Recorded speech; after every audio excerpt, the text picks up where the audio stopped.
بعض دوست کہتے ہیں بخاری و مسلم دیگر محدثین نے تو اہل بیت اطہار کے ساتھ علیہ السلام لکھا ہے، اس کی وجہ یہ ہے کہ وہ ایرانی نسل تھے یا شیعت کی طرف مائل تھے.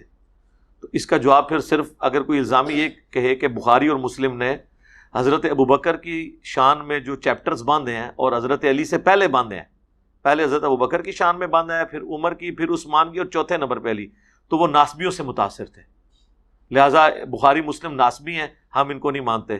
تو یہ اعتراض تو یہ بھی بن جائے گا. تو کہانیاں چھوڑ دیں. یہ اسی طریقے سے ہے کہ قرآن سے قل انما انا بشر مثلکم بیان نہ کرو، کیونکہ اس میں رسول اللہ کی تنقیص ہے کہ اے نبی تم فرما دو کہ میں انسان ہونے میں تو تمہاری طرح ہوں. حالانکہ مرتبے کا ذکر نہیں ہو رہا، اسپیشیز کا ذکر ہو رہا ہے، لیکن وہ کہتے ہیں کہ آپ نے یہ بات بھی نہیں کرنی. اللہ کہہ سکتا ہے، بندہ نہیں کہہ سکتا. اس قسم کی نہ وہ آگے لیم ایکسکیوز ڈیوائز کرتے ہیں. تو ہر شخص کا سینسٹیو ایریا ہے، وہ اس میں وہ اپنی بات کو جو اس کے خلاف ہے ماننے کے لیے تیار نہیں.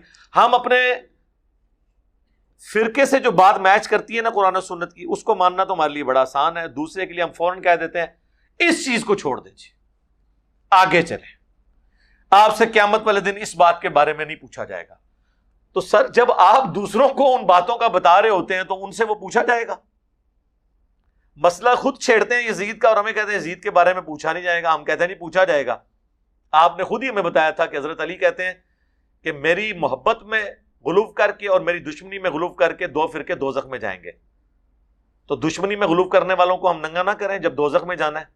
اور صحیح مسلم کی حدیث، علی سے محبت نہیں رکھے گا مگر مؤمن، علی سے بغض نہیں رکھے گا مگر منافق.